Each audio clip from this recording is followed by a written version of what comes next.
Hey, welcome back to our series on shame. Let's talk a little bit about healthy shame. Healthy shame is designed to put limits to certain things in our lives. In the previous series, I mentioned excitement and pleasure. But really, what it does is that it regulates our energy. It prevents us from engaging in pursuits that might be fruitless and wasting that energy.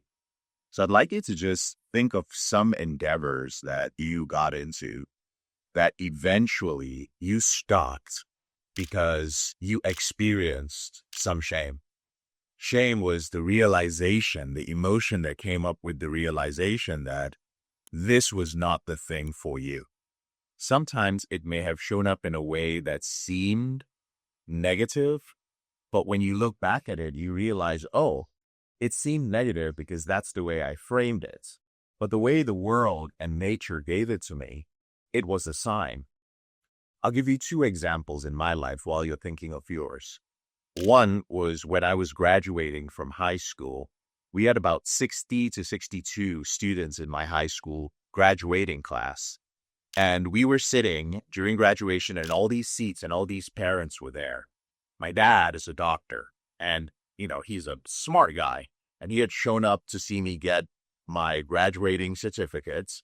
And you also get other accolades for being really good at math, writing, science, English language. I thought I would at least get something for writing or maybe English. Well, all 60 plus students were called up to the dais and they were receiving it. And I was the only one left sitting in the seats. I mean, I was there with my graduation cap and everything. And I remember it being so distracting to everybody. I remember all my classmates kind of looking back and going like, was it a mistake? I remember the teachers and, well, not the teachers, the parents kind of looking at me and going like, whose kid is that? Maybe they missed him. Like he should be up there with people. But then I looked at the teachers and I realized that it wasn't a mistake because they didn't look confused. No teacher was looking over and going like, oh, something was JK's stuff. And at that moment, there, of course, there's a story behind it. I think it was justified, to be honest. At that moment, I felt shame.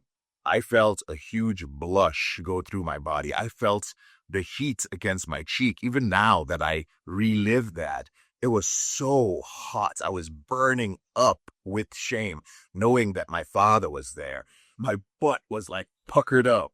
And I was just sweating on, oh, my dog, oh, God, oh, God. I just didn't know. All I wanted was to disappear. But I remember vividly what I truly wanted was for just everybody to come back to their chairs so I could just hide within that sea of graduation gowns. That was what I truly wanted. That was shame. But here's the good thing that came from it. From that shame, as I said that, I came to realize that all those years of struggle in high school only proved that this was not my path. That all the struggle to sit and study and learn math and sit still in class and all of these things, it wasn't my thing. Turns out much later, I found out that I had some learning disabilities. There were many things I wasn't interested in, and there was no class that allowed me to do something like this. There was no class that allowed me to compassionately sit down and help people one-on-one, which was truly what I enjoyed doing, right? So that's an example of a way that healthy shame, because I was not performing well in school. So when you hear it, you say, oh my God, that's so sad it happened. Yeah, perhaps it sounds sad, but I personally don't think I deserved any of those accolades either. So it was my wake-up call to do something different. And I'm so thankful for that, right? So think of a place in your life where that has happened. So that's one of the things healthy shame can do for you, right? And you can apply this to relationships, right? Something can happen with your partner where you realize, oh my goodness, I'm feeling this. And this is a sign that this relationship is not meant to be. One more thing about healthy shame is that healthy shame is a requirement for creativity and success in certain fields. If you are a business owner, if you are an artist, if you are somebody who has to create from nothing, not having healthy shame can actually be a roadblock. And here's what I mean. When there is an absence of shame, that usually means that you feel that you know it all. When you feel that you know it all, when you have certainty, you're like, I know everything. There's no need for curiosity. It cannot coexist. That knowing it all and that righteousness cannot exist with curiosity, right? And here's the thing about certainty when it comes to things like business is probably one of the reasons why you're not growing. Whenever you meet somebody, even in your life, let's put business aside for a moment, who tells you that, who acts like they know it all, who, while you're speaking to them, they're like, yeah, I know that. I read about it. I watched it. I watched a documentary. I took a course. Yeah, I learned about that in school. And when it infuriates you a little bit because you're trying to be helpful or that person asked you for advice or you see that person struggling and you see them year after year not making progress, that is because they are certain. They are no longer curious. And they also have lost their access to healthy shame.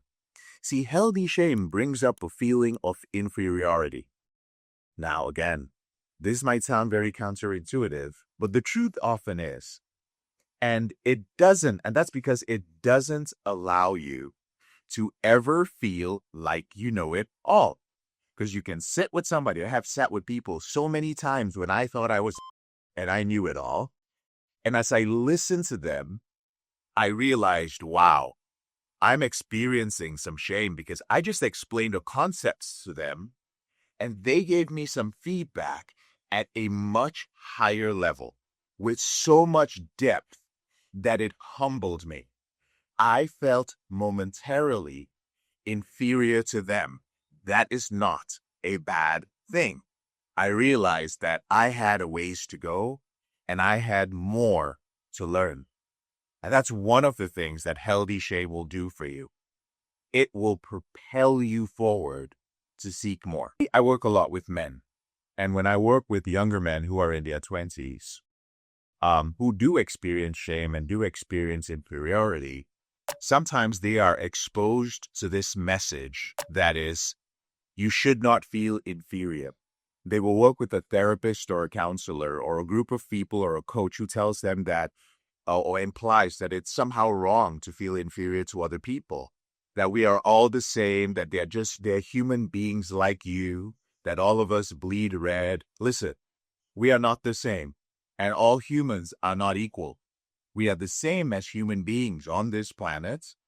We all have certain rights as human beings, but when it comes to things like intelligence, when it comes to things like access to resources, when it comes to things like strength, when it comes to things like knowledge accumulated, we are different. And that difference is so observable in our lives. You cannot deny it.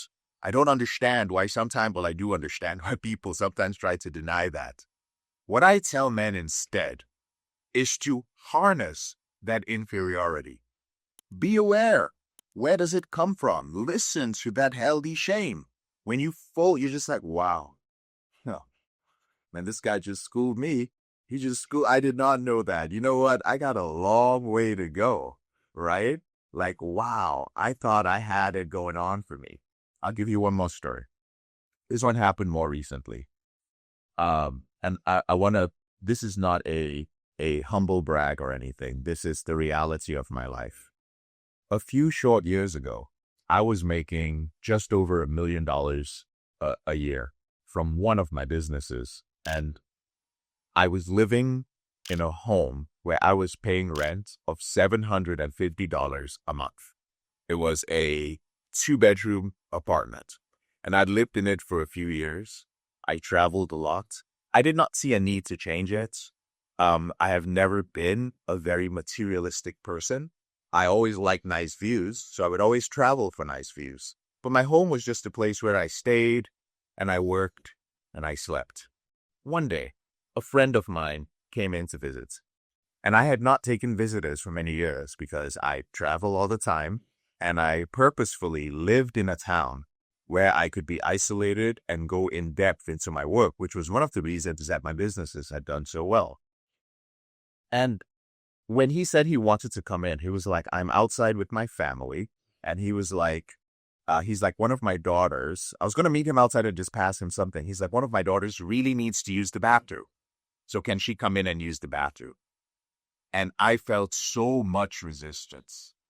The reason why was that even though I was making great money, I was still living like just a guy. The nicest place in my apartment was my office where I worked. I had no furniture. I didn't watch TV. I didn't lounge. I didn't do any of those things a few years ago. I just worked. I meditated, I worked out. Like that was it. And I felt so much shame. I remember opening the door and telling his daughter where the bathroom was. And he came into the living room talking to me. And I remember posturing in front of him, trying to prevent him from getting a view of my small little apartment. And I was so filled with shame, and I was so aggressive about it. And I guess he thought it was weird, or he didn't. I don't know. His daughter came and he left. And I went back to my office and I heard myself just talk. I caught myself a few minutes later just talking to myself. Like, wow, how can you live in such a place and you can afford anywhere, but you're too cheap. You're this, you're this, you're this. I mean, there were a lot of issues there, but so much shame came up. See, to this person and to other people, I was somebody who had my stuff together, and I spoke to them as if I did. And I actually felt that I didn't need anything else. I was like, I am making really good money. I can afford to buy whatever I want. And I was pretending like I didn't care about my environment. It was real. It was not the greatest place I was living in, right? And his coming in brought to me the realization that I actually did care about where I lived. Like there was no expression of who I was. There was no expression in the furniture, in the art. There were no pictures up. There was nothing for years. And that shame brought me to the realization that I was being too egotistical. I thought my whole identity was the work I did and the business and my clients. That was it. Nothing else mattered. I was going to live like a monk. But that also meant that I couldn't entertain friends. I couldn't bring people into my home. I had actually created a block because of that. And this healthy shame that I experienced about the place I lived forced me to massively upgrade my life. So that's an example in my life of a way that healthy shame has helped. I want to end this particular one by saying that you may realize that there's a lot of counterintuitive things being said here. Because until I learned about shame, I did not know this. I was always hearing the societal explanation of it. Oh, JK, you shouldn't be ashamed of the place you live in. Like, so what? You're not a materialistic guy. You like living in a place that's $750. That's what I thought. That's what I thought. But I was very egotistical.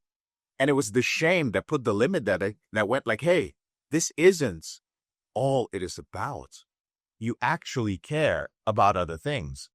You've just been closed off to it, right? Or the feeling of being inferior. We're told like, oh, you should, don't feel inferior. You're just like any other human being. You're okay. This is something that can prompt you to feel like you know it all. This is also something that prompts a lot of people to repress their true emotions. If you see somebody that looks like you, that you look at them and they live a lifestyle or they have things in their life that you find aspirational. You're like, I would love to have those things. I would love to have that feeling. I'd love to have a body like that. I'd love to have a partner that's loving. I'd love to have that freedom. And you feel a little bit of inferiority. And instead of using that natural human, very human feeling of inferiority to propel yourself forward, you repress it and go like, nah, it's okay. Well, we're still the same.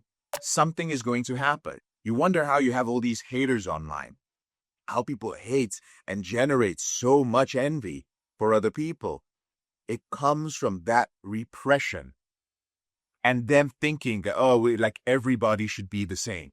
Everyone is the same. Another thing about when we talk about creativity and healthy shame being a conduit for curiosity, allowing curiosity, because we do feel a little bit of inferiority, is that it allows you to choose innovation over envy. This is for my business owners, those who are trying to start something, and you keep comparing yourself to other people. Stay off Instagram, because it'll make you think that everybody is doing so much better and everybody has so much skill and there's no way you can match it and AI is doing everything. No, no, no, no. You will become very envious. You will start focusing on your competition. And when you are focusing on your competition, you are not focusing on your company. You must become innovative instead. You cannot be innovative without having a healthy amount of shame within you. If you feel that you know everything, you will only have envy. With creativity, you can now innovate. And when you're innovating, you're not looking at anybody else. In fact, other people begin to start paying attention to you. They start looking at you and what you're doing because you are going directly to the source that is within.